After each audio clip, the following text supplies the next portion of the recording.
इस बीच फिल्म पठान के विरोध के दौरान आपत्तिजनक नारेबाजी के मामले में पुलिस ने मध्य प्रदेश के इंदौर में 4 लोगों को गिरफ्तार कर लिया। आरोप है कि बजरंग दल से जुड़े इन लोगों ने एक दिन पहले शहर के एक सिनेमाघर के बाहर जुटकर पठान फिल्म का विरोध तो किया है, साथ ही उन्होंने आपत्तिजनक नारेबाजी भी की थी, जिसके बाद मुस्लिम समुदाय के लोग बड़ी संख्या में शहर के एक पुलिस स्टेशन के बाहर जुट गए और आपत्तिजनक नारेबाजी करने वाले लोगों के खिलाफ कार्रवाई की मांग की।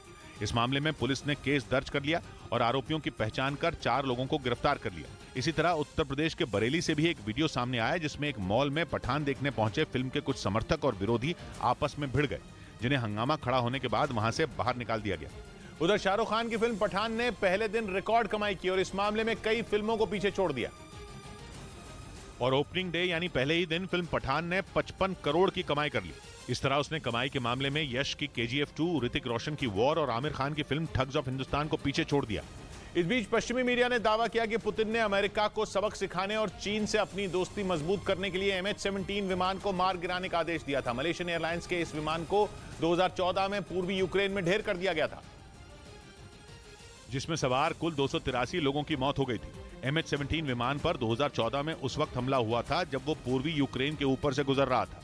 दावा किया गया कि तब रूस के समर्थक विद्रोहियों ने ही उस विमान पर हमला किया था और इसके लिए उन्होंने रूस में बनी मिसाइल का इस्तेमाल किया था। पश्चिमी मीडिया के मुताबिक उस हमले के लिए पुतिन ने ही यूक्रेन के विद्रोहियों को आदेश दिया था, क्योंकि वो अमेरिका को एक कड़ा सबक सिखाना चाहते थे। साथ ही पुतिन चीन के साथ अपनी दोस्ती को भी मजबूत करने में जुटे थे और दावा है कि इसी दोस्ती को निभाने के लिए पुतिन ने MH17 जैसे यात्री विमान को भी मार गिराने का आदेश दे दिया था, क्योंकि पश्चिमी मीडिया के मुताबिक MH17 को गिराने का फैसला एक बदले से जुड़ा था, जो कि एक दूसरे यात्री विमान MH370 के गायब होने के कई महीने बाद लिया गया था। MH370 मार्च 2014 में उस वक्त अचानक गायब हो गया था जब वो कुआलालंपुर से बीजिंग जा रहा था।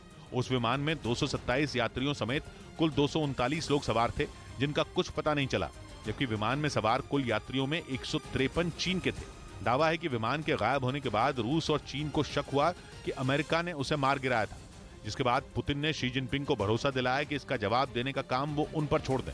पश्चिमी मीडिया के मुताबिक MH370 के गायब होने के कुछ महीने बाद ही MH17 को मार गिराया गया, जिसके लिए आदेश पुतिन ने ही दिया था।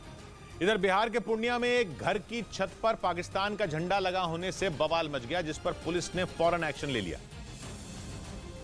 और न सिर्फ वहां पहुंचकर घर से पाकिस्तान का झंडा उतरवाया, बल्कि इस मामले में शिकायत भी दर्ज कर ली। देख के उसको जांच पड़ताल के बाद ही हम बता पाएंगे। या पुलिस के मुताबिक ये घर मोहम्मद अशफाक नाम के शख्स का बताया गया, जिसने अपनी सफाई में ये दावा किया कि उसकी छत पर पाकिस्तान का झंडा कुछ बच्चों ने लगाया।